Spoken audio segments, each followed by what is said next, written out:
경청하는 태도만 보여도 합격이 눈앞에 있어요.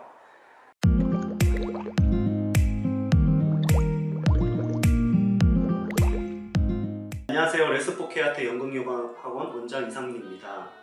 오늘은 입시에서 그 5가지 평가 기준, 스토리텔링에서의 5가지 평가 기준을 한번 다뤄보도록 하겠습니다.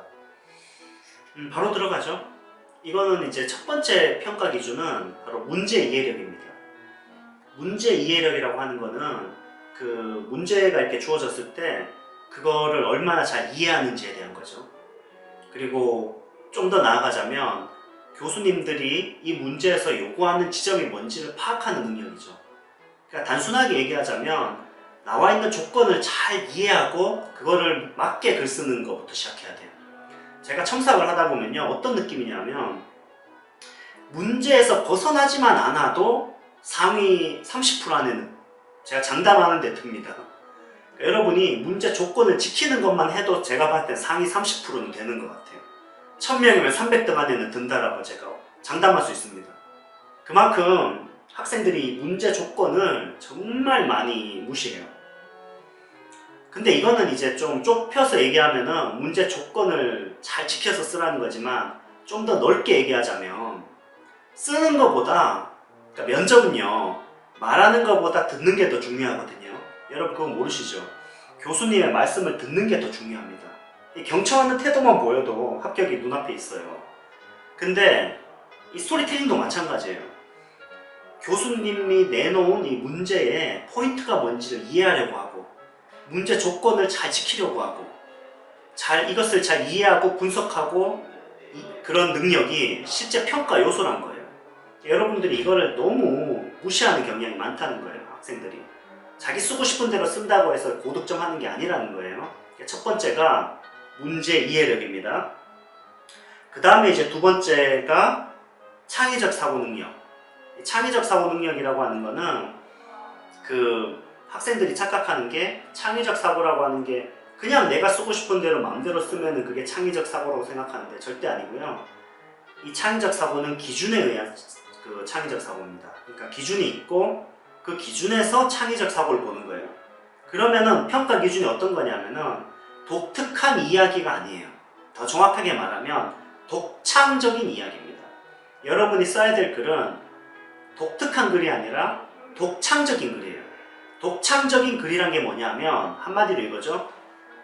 예를 들어서 1차 합격생 160명이라면 160명 중에 내가 쓴 서사, 내가 다룬 소재와 비슷한 게 없어야 그게 독창적인 겁니다.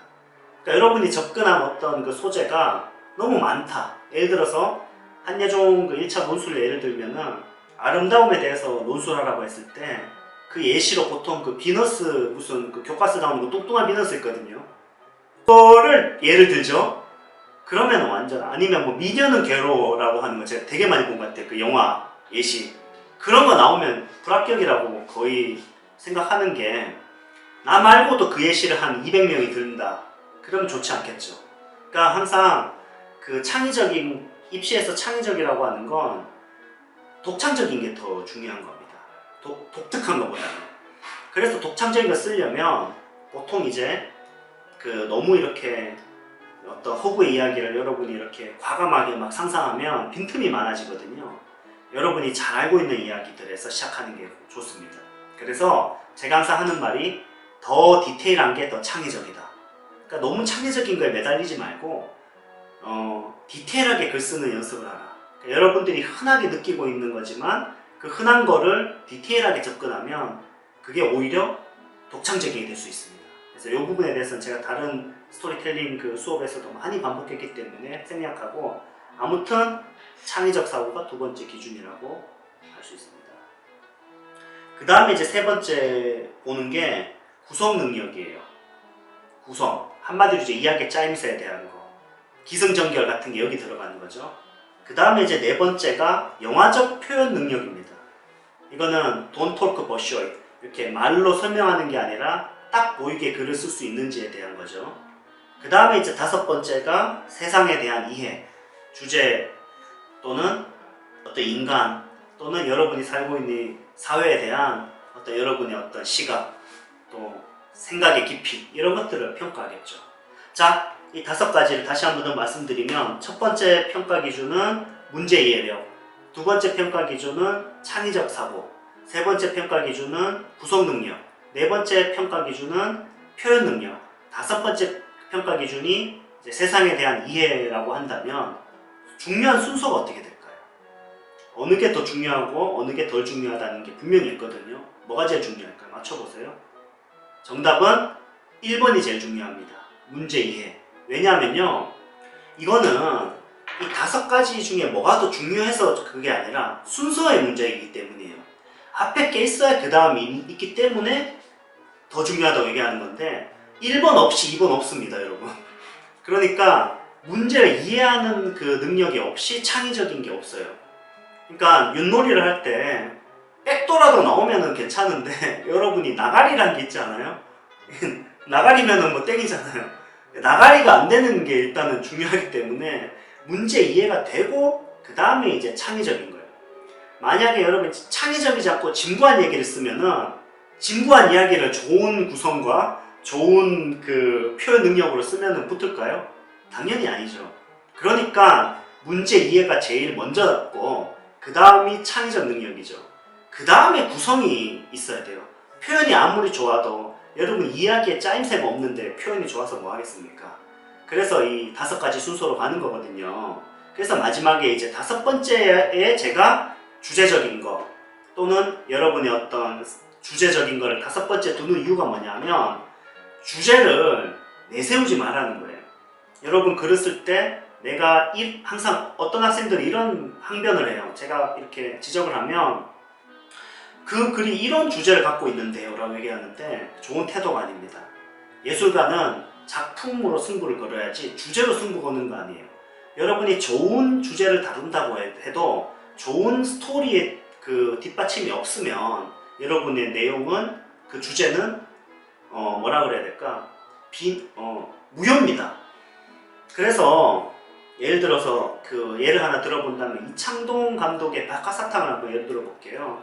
가장 깊숙한 곳에는 광주 민주화 운동에 대한 그 주제적, 그러니까 이건 굉장히 정치적이고 사회적인 어떤 그 주제적인 게 들어가 있죠.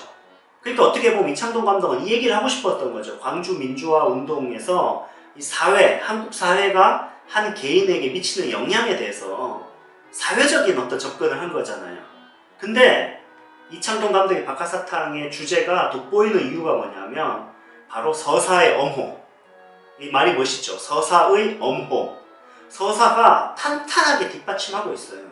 수님과 영호의 사랑 이야기, 그리고 영호의 몰락해가는 그 과정들을 우리가 볼 때 탄탄한 이야기가 주제를 뒷받침하는 거예요.